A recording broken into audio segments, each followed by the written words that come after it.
New டெஸ்ட்மெண்ட்ல ஆபிரகாமின் ஆசீர்வாதம் யாரோட கனெக்ட் பண்ணிக்கிறார்? இயேசு. கலாத்தியர் 3, இயேசு சாபமானதுல. அப்ப ஆபிரகாமை குறித்த ஒரு பார்வை உங்களுக்கு என்ன வித்தியாசமாகவே நான் தர விரும்புகின்றேன்.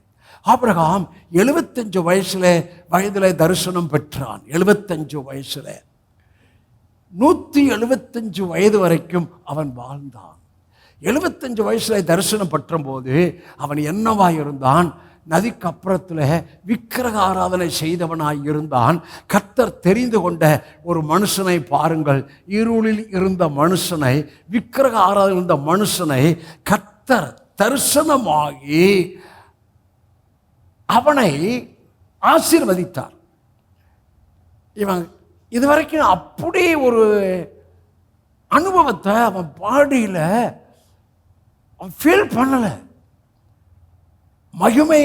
மகிமையின் தேவன் இதுவரைக்கும் அப்படி ஒரு உணர்ச்சியும் ஒரு பிரசன்னமும் அவன் விக்கிரக ஆராதனை செய்த போது அவனுக்கு வரல.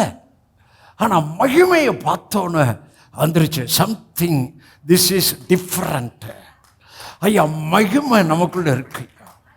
That is something different than the people, those who lives in the world, also those who lives in the religion. I mean, பிரமாண அந்த போதகத்தில் இருப்பவர்களுக்கும் அதை போதிப்பவர்களுக்கும் they are not come to this extent. அல்ல. always preaching do's and don'ts. செஞ்சா ஆசீர்வாதம், செய்யாவிட்டு சாபம். Okay, அதை விட்டுறேன். வந்துச்சு பாருங்க. இப்போ கர்த்தர் பேசுகிறாரு. நான் நினைக்கிறேன் அவன் உடம்புலாம் புல்லரிச்சிருக்கும். இது வரைக்கும் அவங்க கடவுள்கிட்டெல்லாம் போயிருக்கிறார்ல, அப்படி ஒரு பிரசன்னத்தை உணரல. அங்கே அந்த கடவுள் பேசி அவன் சத்தத்தை கேட்கல. என்னையா பேசினாரு. நான்ப்பா ஆபிரகாமே, நான் உன்னை பலத்த சாவி ஆக்க போகிறேன். I shall make you a strong nation. நான் ஆக்க போகிறேன். ஹல்லேலூயா. ரெண்டாவது சொன்னாரு, நான் உன்னை ஆசீர்வதிப்பேன், நீ ஆசீர்வாதமாய் நீ இருக்க போற. நான் ஆக்க போறேன், பலத்த ஜாதி ஆக்க போறேன், நீ ஆக போற. நான் உன்னை ஆசீர்வதிக்க போறேன், நீ ஆசீர்வாதமாய் இருக்க போகிறாய். இன்னொன்று பண்ண போறேன், நான் உன் பேரை பெருமைப்படுத்த போறேன், உன் பேரை நான் ஃபேமஸ் பிரபலப்படுத்த போறேன் அப்படின்னு சொல்றாரு. இவன் அடையாளம் என்னங்க?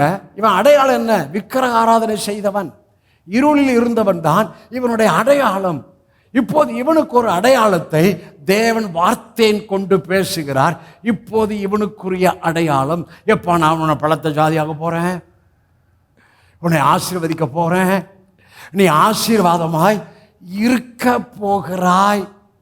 உன்னை ஆசீர்வதிக்கிறவர்களை நான் ஆசீர்வதிக்க போறேன், உன்னை சபிக்கிறவர்களை நான் சபிக்க போறேன். இதை விட டாப்பு, பூமியின் சகல குடும்பங்களையும் உனக்குள்ள என்ன பண்ண போறேன்? ஆசீர்வதிக்க போறேன்.